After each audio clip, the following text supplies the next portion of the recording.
Pastor Arilton, quero lhe dar a palavra e desde já te agradecer por ter aceito o convite. Sabemos da sua agenda sempre corrida, mas o senhor tirou esse tempinho para estar conosco aí e sinta-se bem em nosso meio. É um grupo de homens que tem o desejo de estar mais perto de Deus, e nós ficamos muito felizes de saber que o senhor está conosco aqui. Que Deus o abençoe mais uma vez, pastor. Muito obrigado, amigos, pelo convite que me foi feito, né? Muito bom saber que esse grupo tem se reunido todos os sábados aí para buscar o Senhor, para buscar as bênçãos que Deus tem reservado para as nossas famílias. E de fato é um tempo onde é necessário muita oração, né? Muita intercessão, à medida que nós nos aproximamos do fim da história desse mundo. Para mim é um privilégio estar com vocês.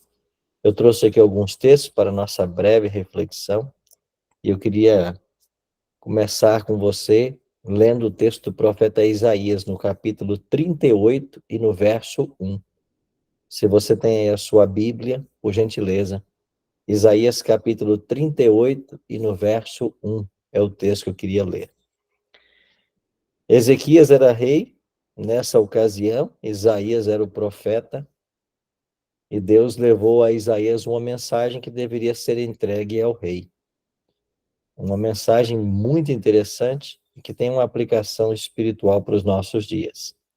Isaías 38, verso 1 diz assim: Naqueles dias, Ezequias ficou doente, à beira da morte.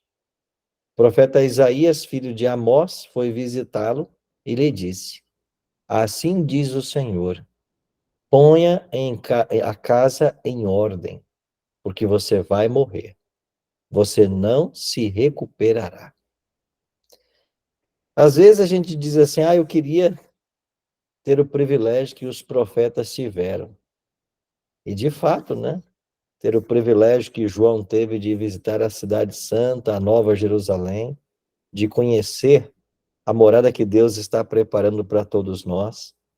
De fato, os profetas viram muitas coisas maravilhosas. Mas não era fácil, né? O ofício de um profeta. Imagine você, como profeta, ter a missão de ir para o homem mais importante da nação, o rei, e com essa notícia, né? Você está doente, você não vai se recuperar. Você vai morrer.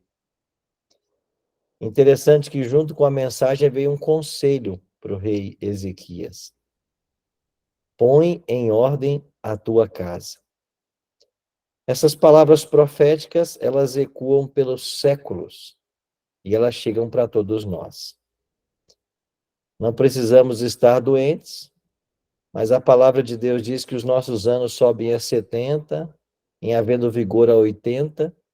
Nesse caso, o melhor deles é canseira e enfado. Nós temos que estar muito conscientes que todos nós temos um tempo aqui nessa terra. E esse tempo que Deus nos dá, ele deve servir exclusivamente para um propósito: o preparo para a eternidade. E quando nós nos casamos, temos agora esposa, aqueles que têm filhos, a nossa responsabilidade espiritual, ela aumenta. Porque não apenas pensando em nossa salvação, mas agora pensando na salvação daqueles que Deus nos deu, da nossa casa. E o recado chega para nós hoje também: põe em ordem a tua casa. Nós não sabemos nem o dia da nossa morte, nem o dia da volta do Senhor Jesus. Mas para estarmos cientes da urgência do tempo em que nós estamos vivendo, eu queria hoje estudar com você um texto que vai nos alertar a respeito do tempo profético em que nós estamos vivendo e da necessidade de nós, como famílias cristãs, fazermos o devido preparo para a volta do Senhor. Para aqueles que querem colocar em ordem a casa, nós temos que estar cientes do momento em que nós estamos vivendo. Como eu disse, nós não sabemos o dia de nossa morte, nem o dia da volta do Senhor. O dia da morte, não temos indícios dela, a não ser uma pessoa que está doente de fase terminal. Mas o dia da volta do Senhor, mesmo não sabendo o dia e hora, nós não estamos em trevas com relação àquela data. Porque examinando, escrutinando a palavra de Deus, nós temos uma noção exata do tempo em que nós estamos vivendo. Eu completei 30 anos de ministério. E quem sabe a pergunta que eu mais ouvi nesses 30 anos, ou ao longo desses 30 anos, foi: pastor, o senhor acha que Jesus volta quando? Quando é que Jesus volta? Alguns dizem assim: pastor, o senhor acha que vai mais 5 anos? O senhor acha que vai mais 10 anos? E algumas pessoas acham que a gente tem alguma informação privilegiada, né, a respeito do tema. Nós não temos nenhuma informação a não ser aquela que já está na palavra de Deus. Mas aquele que estuda a Bíblia, sim, pode ter uma noção do tempo que nós estamos vivendo. E eu queria convidar você para irmos lá para Apocalipse capítulo 6. Porque em Apocalipse capítulo 6, nós encontramos exatamente o momento profético em que nós estamos vivendo. Abra sua Bíblia comigo em Apocalipse capítulo 6. Esse capítulo, ele registra a abertura dos 7 selos. E nós sabemos que esses selos eles foram abertos ao longo da história cristã, ao longo da era cristã. E todos os 7 selos devem ser abertos entre a primeira e a segunda vinda de Jesus. Guarda Apocalipse 6 e olha o 8 comigo, no primeiro verso. Apocalipse, capítulo 8, verso 1. Quando o Cordeiro abriu o 7º selo, houve silêncio no céu, cerca de meia hora. Interessante que 6 selos estão registrados no capítulo 6 e um selo no capítulo 8. E aí você tem, entre o 6º e o 7º selo, o capítulo 7 de Apocalipse. É por isso que os estudiosos chamam esse capítulo 7 de um capítulo parentético. Ele é um parêntese que se abre entre o 6º e o 7º selo. O 7º selo fala que há silêncio no céu cerca de meia hora quando ele é aberto. Por que o céu está em silêncio? Estudando o Apocalipse capítulo 4 e capítulo 5, os capítulos anteriores, a gente descobre que a casa de Deus, o santuário, é um local de adoração. E que constantemente seres celestiais adoram a Deus no céu. Os 24 anciãos, os 4 seres viventes e milhares de anjos, eles louvam a Deus dioturnamente. Então, o santuário é um local de adoração. Constantemente há louvor no céu. Mas por que na abertura do 7º selo, o céu agora está em silêncio? Porque o céu está vazio. E por que o céu está vazio? Porque Jesus disse que quando ele voltasse, ele viria com todos os anjos. Todos os anjos do céu acompanharão Jesus a essa terra. Aí você pergunta, mas por que virão todos os anjos? Nós sabemos que 1/3 deles se rebelaram. 1/3 deles estão hoje aqui na terra, apoiando os propósitos de Satanás. E estão todos com seus dias contados. Serão destruídos junto com Satanás. Mas esses outros 70% que não se dobraram, que não participaram da rebelião, eles virão à terra com o propósito de reunir as famílias. Esta será a missão dos anjos, reunir as famílias que foram separadas pela morte. Por isso virão todos os anjos. Eles ajuntarão dos 4 cantos da terra os escolhidos. Unirão mais uma vez esposo a esposa, pai a filho, irmão a irmã. Será um encontro extraordinário. Imagine você poder rever os entes queridos que nós temos e que a morte levou. Não apenas os mortos serão reunidos aos vivos, mas os vivos, não importa onde estejam agora nesse momento, eles serão reunidos todos como família. É por isso que essa mensagem de Isaías ela é importante. Põe ordem à tua casa, porque até para o céu nós iremos como família. Ninguém vai isolado da sua família. Nós iremos juntos. Isso quer dizer que quando se abrir o 7º selo, ele é a própria vinda de Jesus, com todos os anjos, para reunir os salvos. Agora, se o 7º selo é a própria volta de Jesus, em que selo nós estamos na história? E aí, ao estudar os primeiros 6 selos, nós descobrimos de que todos eles já estão no passado, inclusive o 6º.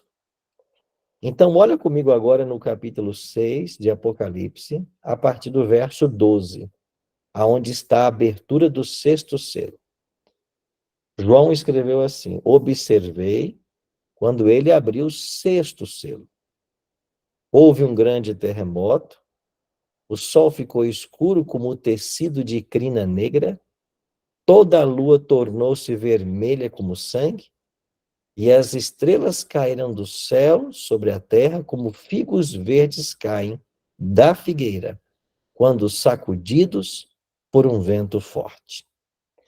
Em Apocalipse 6, 12 e 13, João escreve sobre 4 acontecimentos que marcam a abertura do 6º selo. Interessante, como que a Bíblia deve ser estudada um pouco aqui e um pouco ali.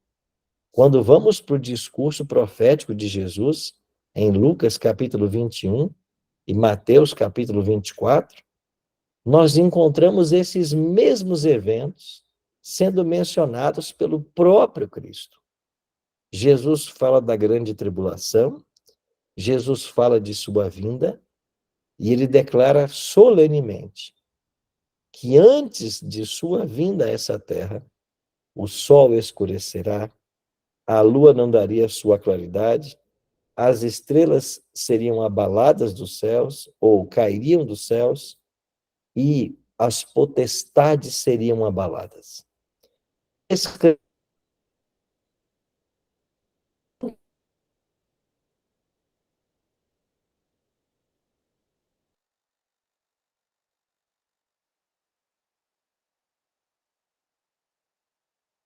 No futuro ou estão no passado? E aí você percebe que esses 4 eventos, eles estão no passado. Exatamente isso. O versículo 12 diz que quando o cordeiro abriu o 6º selo, houve um grande terremoto. Que terremoto foi esse? Nós entendemos, e a própria senhora White aplica esse terremoto como sendo o terremoto de Lisboa de 1755. Há poucos dias eu estive em Portugal, numa semana especial de evangelismo lá com a Novo Tempo. E eu conheci detalhes, um pouco mais de detalhes dessa história. Existe hoje ainda em Lisboa uma área que não foi reformada, reconstruída, desde o terremoto de 1755. E quando se chega em Lisboa, você percebe claramente uma parte alta da cidade e uma parte baixa. Essa parte baixa da capital foi completamente tomada pelo Atlântico, porque esse terremoto teve o seu epicentro a 300 quilômetros da Terra, do continente, dentro do Oceano Atlântico. E esse tremor foi sentido não apenas na Europa, ali começar por Portugal, mas no norte da África e até na Ásia. Dada a extensão desse terremoto, desse abalo sísmico, Ellen G. White aplica esse cumprimento profético, ou esta profecia, a esse acontecimento. Um tsunami invadiu a parte baixa da cidade e a cidade foi completamente destruída. Tudo que existia caiu. E além do tremor ter colocado a cidade abaixo, houve essa tsunami que invadiu a parte baixa de Lisboa. Milhares de pessoas perderam suas vidas.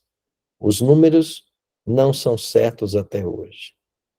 Então, esse terremoto de Lisboa, ele configura o primeiro evento da abertura do sexto selo.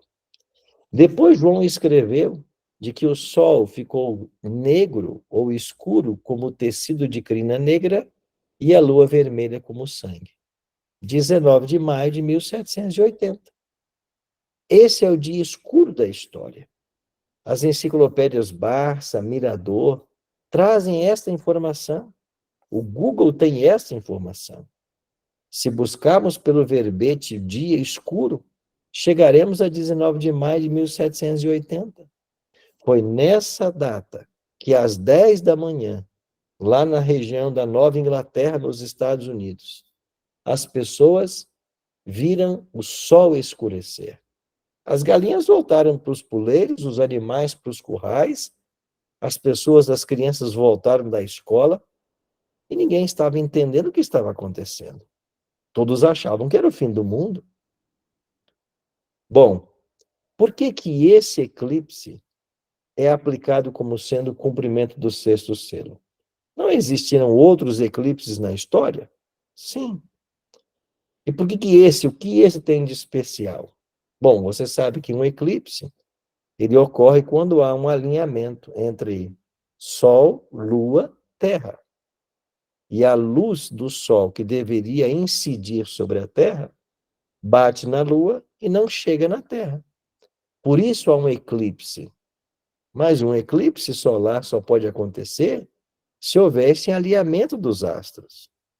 A grande questão é que em 19 de maio de 1780, não havia esse alinhamento dos astros. Não tinha uma lua se interpondo entre o Sol e a Terra.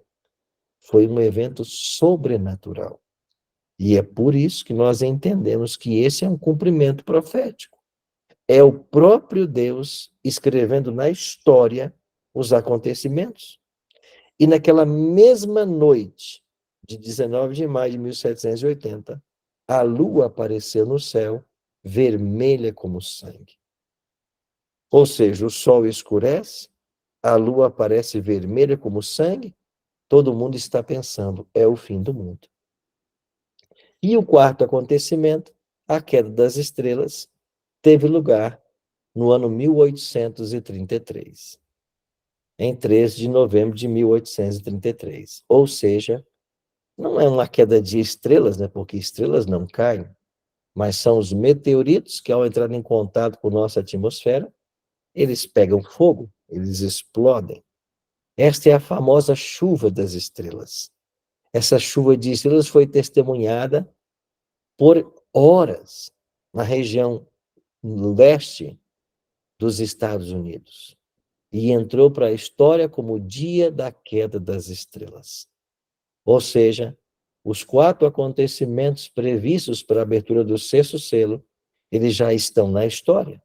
1755, 1780 e 1833. Se o sexto selo já foi aberto, nós caminhamos então apenas para a abertura do sétimo selo. E quando o sétimo selo for aberto, acontecerá o que está escrito em Apocalipse 6, verso 14. Agora continue comigo a leitura. Depois de mencionar os 4 acontecimentos do sexto selo, João escreve assim: o céu se recolheu como se enrola um pergaminho, e todas as montanhas e ilhas foram removidas dos seus lugares. Se você quiser na Bíblia um local para dizer aonde nós estamos exatamente agora no curso profético, nós estamos entre Apocalipse 6:13 e Apocalipse 6:14. Apocalipse 6:13 está no passado e Apocalipse 6:14 está no futuro. Nós estamos exatamente aqui. Quando Cristo voltar, o céu vai se enrolar como um pergaminho. Eu tenho pensado nessa expressão que João usa. E aí você se lembra, né, como funciona um pergaminho? Você enrola um pergaminho e esse pergaminho que o cordeiro está abrindo, ele está selado, e à medida que o selo é rompido, o pergaminho se desenrola e as cenas mundiais são apresentadas ao estudioso da Bíblia. Então, cada selo que se rompe é um pouco mais que o pergaminho abre, e se pode ver o que está acontecendo. Quando o sexto selo é rompido, é aberto, nós vemos os acontecimentos mencionados aqui, esses 4 acontecimentos. E agora, quando o último selo for rompido, será a volta de Jesus. O céu recolher-se como um pergaminho significa que na volta de Cristo, os nossos olhos verão além do céu atmosférico e além do céu astral. Você sabe que a Bíblia menciona que existem 3 céus. O primeiro você pode ver de dia, o segundo você vê à noite, e esses céus serão enrolados como um pergaminho. Por quê? Deus os afastará para que nós vejamos o terceiro céu. E lá está a Nova Jerusalém, lá está Cristo, lá está o santuário. E é de lá que Jesus voltará com todos os seus anjos. Quando os céus se enrolarem como um pergaminho, nós veremos Cristo e seus anjos vindo na glória do Pai, com todos os anjos, para buscar a quem? A nós e as nossas famílias. Quando isso acontecer, a humanidade que ainda estiver viva terá 2 reações. A primeira delas é descrita aqui, em Apocalipse, no capítulo 6, na sequência do texto. Quando o céu se enrolou como um pergaminho, o verso 15 diz que os reis, os príncipes, os generais, os ricos, os poderosos, os escravos e livres, se esconderam em cavernas e nas rochas das montanhas, e gritaram às montanhas e às rochas: caiam sobre nós e escondam-nos da face daquele que está sentado no trono e da ira do Cordeiro, porque chegou o grande dia da ira deles. E quem é que pode suster-se? Assim o capítulo 6 termina com a solene pergunta: quem é que pode suster-se? Quem é que pode suportar? Resposta: os únicos que poderão suportar serão 144 mil. Pastor Arilton, quer dizer então que se nós ficarmos vivos e precisarmos passar por esse momento, nós pertenceremos aos 144 mil? Sim, nós pertenceremos. E quem são eles? Bom, esse é um outro tema e vai precisar de um outro dia para nós conversarmos. Mas os únicos que suportarão esse momento serão os 144 mil. E enquanto os ímpios estão em desespero, pedindo que os montes e os rochedos caiam sobre eles. E por que o desespero tão grande? Porque eles agora têm a certeza da sua perdição eterna. E esse que vem com as nuvens não é um desconhecido. Eles sabem quem ele é. E eu fico pensando que naquele momento, muitos ímpios se lembrarão. Quantos sermões ouvidos, quantos estudos bíblicos realizados, quantas lives assistidas. Mas por um motivo ou outro, nós procrastinamos a nossa decisão final. E agora é tarde demais. Sabe qual será esse sentimento dos ímpios no exato momento da volta de Cristo, quando perceberem que eles estão perdidos?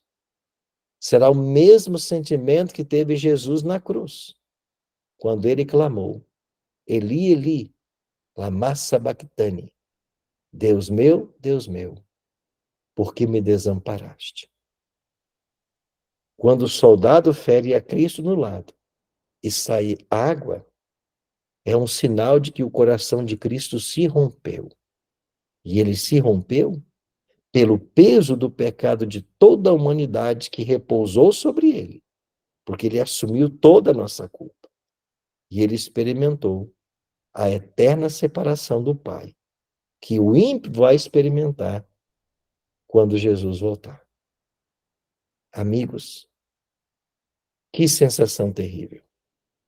Preferir a morte do que olhar Jesus nos olhos. Eles perderam todas as chances. Eu tenho comentado esses dias que, para mim, o principal verbo do inferno é o verbo procrastinar. A procrastinação é deixar para amanhã aquilo que a gente sabe que tem que ser feito hoje. Eu e você sabemos de nossas lutas, das dificuldades que enfrentamos e do que nós precisamos para avançar. Mas vivemos num processo de procrastinação, deixando sempre para amanhã as coisas. E o tempo vai se passando e nós podemos ser surpreendidos, ou por esse momento do Apocalipse 6, ou pela morte, que também não marca seu dia. Mas eu desejo sinceramente que para todos nós nesta manhã de sábado, as expressões que nós temos em nossos lábios não sejam a de Apocalipse 6, 15 e 16, mas que seja a de Isaías 25, 9. O mesmo profeta que levou para o rei Ezequias a notícia de que ele morreria e que deveria pôr em ordem a casa dele. E na sua misericórdia, Deus ainda deu 15 anos para o rei. Esse mesmo profeta escreveu em Isaías 25, 9, a reação dos salvos no momento em que o Senhor Jesus voltar.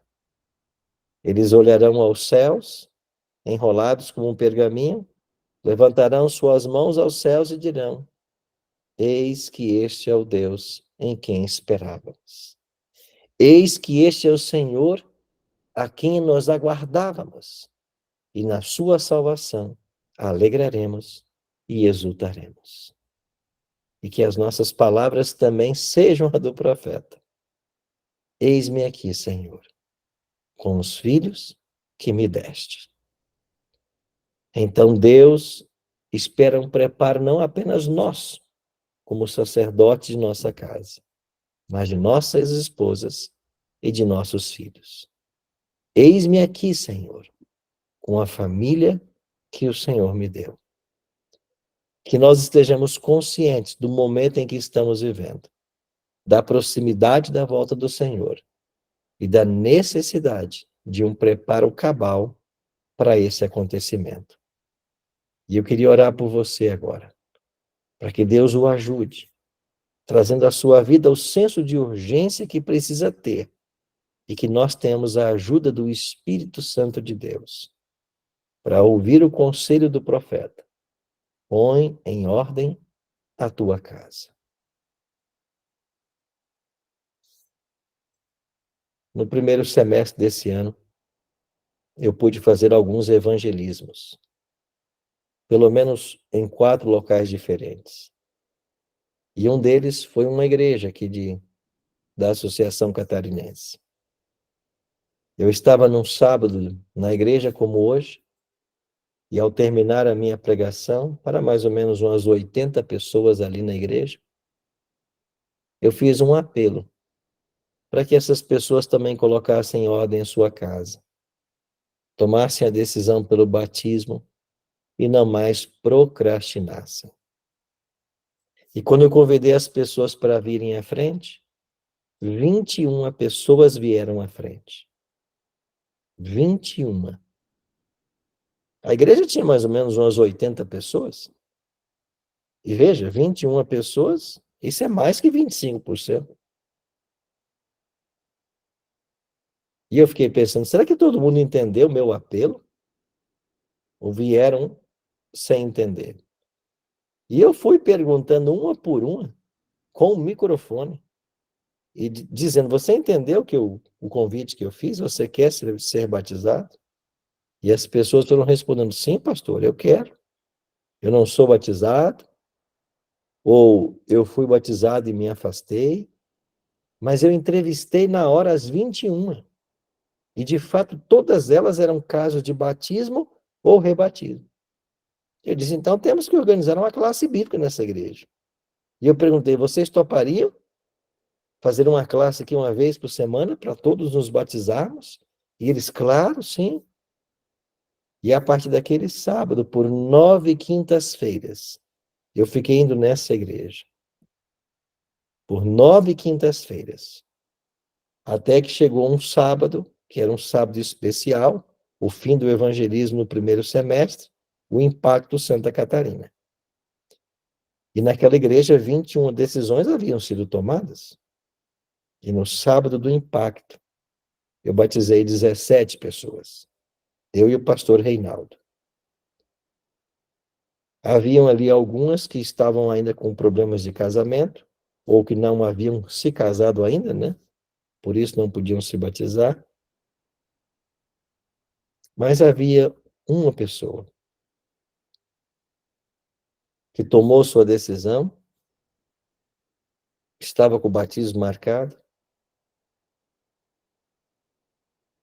Dias antes, reuniu a família, da qual estava separado, fez o pôr do sol com a família, e a intenção era voltar para casa, reconstruir a família, passar pelo rebatismo, e juntos se prepararem para a volta do Senhor. Mas um sábado antes daquele grande batismo, na tarde do sábado, eu sepultei esse amigo. Uma semana antes da data, eu estava com sua esposa e filhos no cemitério, fazendo o seu sepultamento. Ninguém de nós sabia. Ele não pôde estar no batismo, porque uma semana antes eu o sepultei. É claro que eu acredito que há exceções à salvação sem passar pelo batismo. E eu acredito nisso por causa do exemplo de Cristo na cruz. Aquele ladrão não se batizou, mas ele está salvo. E Jesus o salvou porque ele não teve a oportunidade de descer da cruz para se batizar. E eu acredito que quando as pessoas tomam suas decisões, se por um incidente qualquer ela não pode concretizar o seu batismo, mas a decisão já estava tomada, Deus, em sua infinita misericórdia, recolherá também a estes. Por isso, a pergunta que eu queria fazer para você nessa live é a seguinte: se nós precisamos pôr em ordem a nossa casa, começa pelo sacerdote. Começa por você. E a pergunta que eu faço é: a sua vida está pronta? Ou você está procrastinando? Será que existe alguém no grupo agora que está precisando passar por um batismo? Ou talvez pelo rebatismo? E você tem adiado essa decisão? Quem sabe você possa colocar nos comentários agora que você deseja, sim, se batizar ou se rebatizar. E nós aqui podemos te ajudar. Podemos estar orando por você. Quem sabe podemos chegar até você. A gente pode tentar te ajudar. Mas se você não toma a decisão, e se você não se prepara, como é que você vai colocar em ordem a sua casa? Começa pela sua vida. Começa por você. Quem sabe você está aqui nessa madrugada não é à toa. É porque Deus tem um chamado para a sua vida. E se por acaso você está me ouvindo e você está vivendo essa situação, e o Espírito Santo está chamando você para voltar, pode colocar nos comentários, ou depois entrar em contato com a liderança desse grupo, e diga para Deus aí da sua necessidade. Põe em ordem a tua casa. Você não sabe quanto tempo você tem. Esse amigo nosso não sabia que uma semana antes do seu batismo ele é sepultado. Em São Paulo, outro dia, eu batizei um senhor de mais ou menos uns 60 anos. 14 horas depois, ele infartou. Ele não sabia, nem eu. Ele tinha 14 horas de vida. Mas antes das 14 horas terminarem, ele estava dentro de um tanque batismal. Sua decisão foi tomada. Por isso, meus queridos, não conjugue o verbo do inferno, que é procrastinar. Mas tome as decisões que você precisa tomar. Põe em ordem a tua casa. Porque a mensagem para Isaías também é para nós. Você vai morrer. Ninguém vive para sempre, senão quando Jesus voltar. Mas se nós não chegarmos até lá, nós vamos descansar. Mas nós precisamos descansar na certeza de que Deus estará conosco e de que a nossa vida estará selada. Me permita orar por você nessa manhã. Nosso Pai querido, muito obrigado porque o texto de Isaías 38:1 é para todos nós. Põe em ordem a tua casa, porque você vai morrer. Nós não sabemos o dia da nossa morte, mas se Jesus não voltar logo, todos nós que aqui estamos, um dia desceremos à sepultura. Mas, Pai, nos ajuda em nosso preparo. Nos ajuda a tomar as decisões que precisamos tomar para estarmos de pé naquele glorioso dia. Nós não queremos estar entre aqueles que vão fugir e pedir aos montes e aos rochedos que os sepultem. Nós queremos estar entre aqueles que olharão para os céus, erguerão seus braços e dirão: eis que esse é o Deus em quem esperávamos. Na sua salvação alegraremos e exultaremos. Por isso, nos ajuda nesta manhã a tomar todas as decisões que precisam ser tomadas. Fala ao nosso coração, provoca em nós as mudanças necessárias. E nós queremos fazer como Davi. Senhor, de manhã eu apresento ao Senhor a minha prece e eu espero a tua resposta. Responda, Pai, nossas orações. Atenda ao nosso clamor. Nos prepara para a tua volta. Mas dai-nos o privilégio de nos preparar junto com a família que o Senhor nos confiou. Te pedimos isso, sem mérito algum, mas no nome santo de Jesus, hoje e sempre. Amém. Pastor Arilton, gostaria de te agradecer por essa mensagem tão preciosa, né? Eu ainda não tinha visto aqui no nosso encontro, nós temos esse encontro já há 2 anos, um evangelista que pregasse e fizesse o apelo. Isso é fundamental, né? Todos nós precisamos tomar essa decisão. Você sabe que o senhor estava pregando, e eu aqui pensando, né?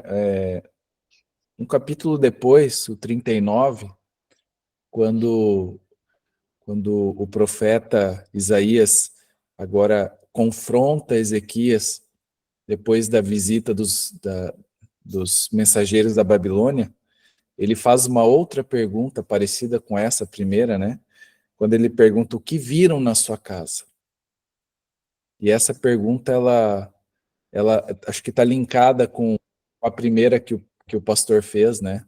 Então, realmente é algo que nós precisamos pensar, que Deus continue abençoando o pastor, seu ministério que é tão abençoado, não só nas igrejas, mas nas redes sociais. Eu tenho lhe acompanhado aí. Os meus amigos estão aí levantando a mão, eu vou abrir a oportunidade aqui para o Ari. Fala, Ari. Liga o seu áudio, Ari. Tem que ligar o áudio. Perdão. Bom dia, um feliz sábado a todos. Pastor Arilton, um grande Bom abraço. dia, Ari. Um Feliz abração. sábado, querido. Muito obrigado, querido. Bem rapidinho, vou tentar ser bem rápido, e eu estou com uma tosse muito violenta aí, mas só quero falar, dentro do que o pastor falou, maravilhoso realmente o tema, que eu precisava muito ouvir isso essa madrugada. Mas eu achei interessante assim a sequência, porque ontem à noite o culto na minha casa foi com toda a minha família, os 3 filhos, as 2 filhas, o filho, 5 netos, e a minha esposa, foi uma ideia da minha esposa, nós fizemos um momento de bênção, nós proferimos uma bênção sobre a nossa família e um apelo para nós estarmos prontos e para a volta de Jesus. Um quadro, nós mandamos fazer um quadro grande e ali está escrito: essa família estará na eternidade, venha conosco.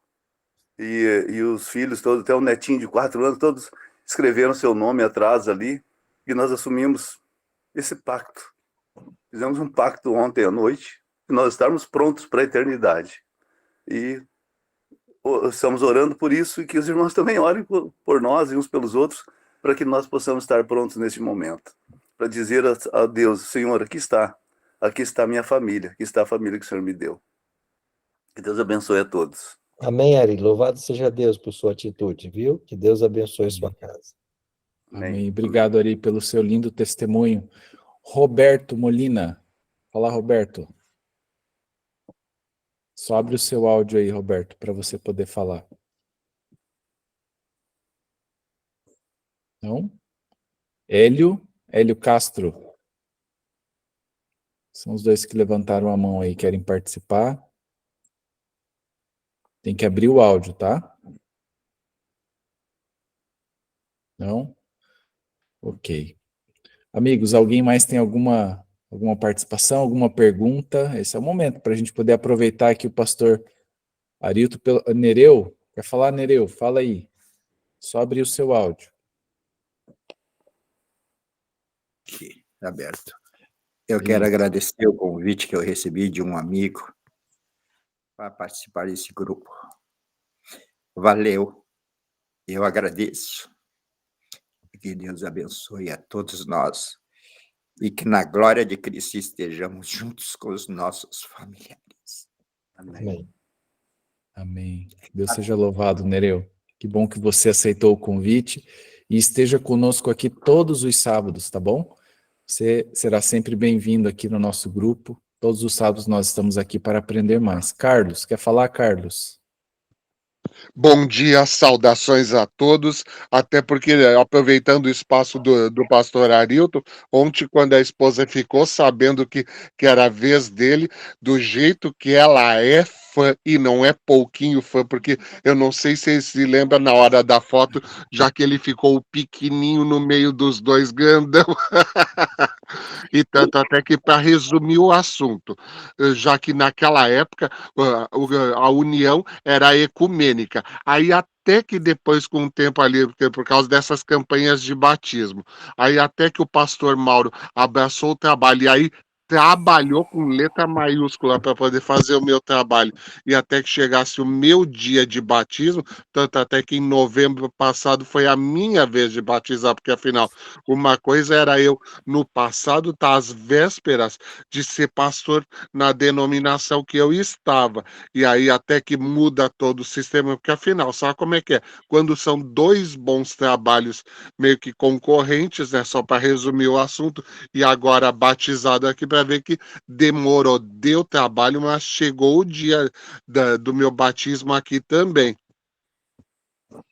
E até para aproveitar para poder tanto transmitir a saudação da minha esposa, como a minha saudação ao senhor Arilton também. Obrigado, Carlos. Que Deus abençoe você e sua esposa, querido. Amém. Obrigado, Carlos, pelo seu testemunho. Amigos, nós vamos liberar aqui o pastor Arilton, ele tem as suas atividades como pastor. Guilherme, quer falar, Guilherme? Aproveita aí. Só abrir o seu áudio, Guilherme. Aí. Olá, amigos. Olá. Sábado. Pastor Arilton, eu sou estudante de teologia e eu queria ouvir um conselho teu para quem está estudando teologia, está iniciando nessa jornada, né? Sabe que não é fácil, né? Ainda mais nos tempos que nós estamos vivendo. Que conselho você estaria para pessoas que estão estudando teologia? Eu convidei alguns amigos também, não sei se eles estão por aí. mas acho que seria bacana.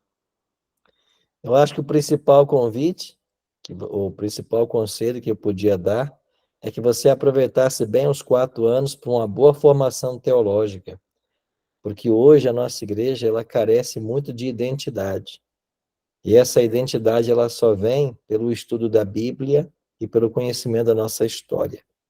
Então, aproveite os 4 anos para ter uma boa formação teológica, para quando você chegar lá no distrito, você poder ajudar a igreja nessas questões e ter a possibilidade de crescer cada dia mais.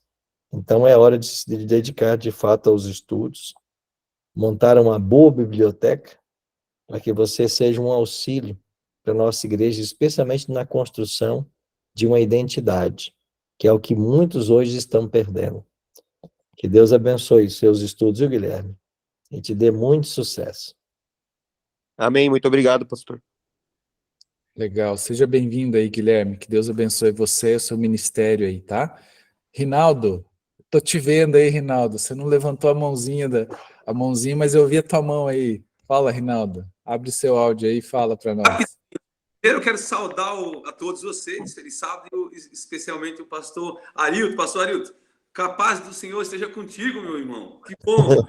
Pastor Arilton, eu queria pedir uma oração para o senhor, para o meu amigo que deve estar aqui, o Eliezer, aqui de Caxias do Sul, o qual me convidou há 5 sábados. Eu estou encantado com esse grupo aqui, desse líder aí do lar aí, do Atlíbio. Olha, eu queria pedir, pastor, se eu puder orar por essa família do Eliezer, é a Patrícia, a Cecília e a Bárbara. Ele é da igreja, mas a família dele não é, e ele pede oração para nós constantemente, pastor. E essa pregação do Senhor, nesse foco da gente estar unido, junto com a família, pastor. Eu sou o Rinaldo de Caxias do Sul, e eu peço ao Senhor que ore por esse homem também, que ele deve estar nos ouvindo nesse momento, pastor. Mas é esse meu apelo. Obrigado pela sua linda mensagem, e obrigado a essa liderança que criou esse grupo. Está uma benção, pastor. Venha mais vezes nos visitar, pastor Arilton. Tá bom, Rinaldo, pode deixar. Patrícia, Cecília e Bárbara. Vamos estar orando por elas, tá? Família do Eliezer, aqui de Caxias Tá do bom. Sul. Tá Joia. bom? Beijo, meu irmão. Obrigado, Rinaldo, obrigado pela sua participação e pela lembrança aí da intercessão para a família do Eliezer. Nós vamos estar orando aqui também como grupo, tá bom? Gente, eu queria saudar então a todos vocês, desejar um feliz sábado na presença de Deus. Lembrando que esse encontro aqui foi gravado, vai ser disponibilizado para você poder compartilhar com outras pessoas posteriormente, tá bom?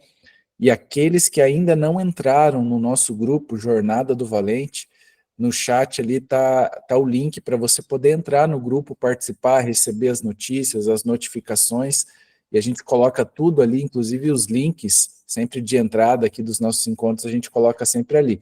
E você pode compartilhar com seus amigos, tá? A ideia, um grupo de WhatsApp pode ter 2.000 pessoas, nós temos hoje ali 280. Então a gente tem muito espaço para crescer aí, para que nós possamos abençoar mais homens. Então compartilhe também esse link do grupo com os seus amigos, para que mais pessoas possam participar, tá bom? Gente, um feliz sábado. Pastor Arilton, mais uma vez, gratidão pela sua participação, por estar conosco aqui, que Deus continue abençoando o seu ministério aí, pastor. Muito obrigado pelo convite, né? Deixamos uma janela aberta aí, né? Porque o capítulo 7 fala dos 144 mil. Esse é um tema que a gente pode voltar, né? Inclusive lá diz que eles são virgens, né? São castos. Será que só são homens? Já que aqui é um clube do Bolinha, né? A gente um dia vai ver se só são homens mesmo, né? E a gente pastor, volta uma hora para falar sobre isso. Já podemos agendar então, pastor? Sim, eu vou ter que achar uma data para a gente poder agendar, sim. Tá? Que bênção, Levon.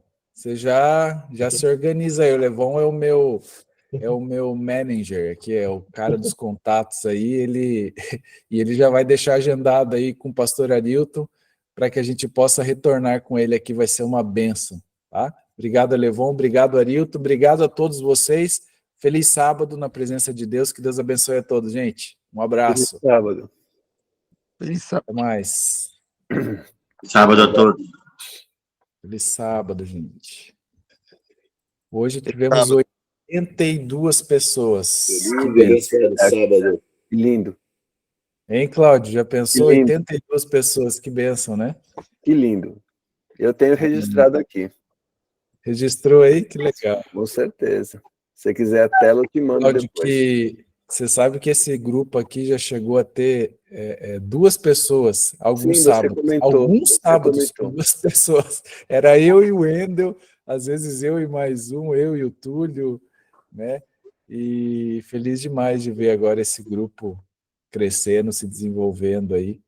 E a ideia é nós alcançarmos os homens desse país, para a honra e Se glória Deus de quiser. Deus, né? E todo sábado eu coloco no grupo aqui da igreja, que a gente tem o grupo Que dos homens benção. conectados, mas eu não sei se as pessoas têm entrado ou não, mas todo sábado eu O coloco importante é aqui. convidar, né? Sim, aí vai de cada Pessoas, um de querer aí é a participar ou escolha de não. cada um, né? É a oportunidade, Exatamente. né? Como diz o pastor, a oportunidade ela bate a porta de todos, né?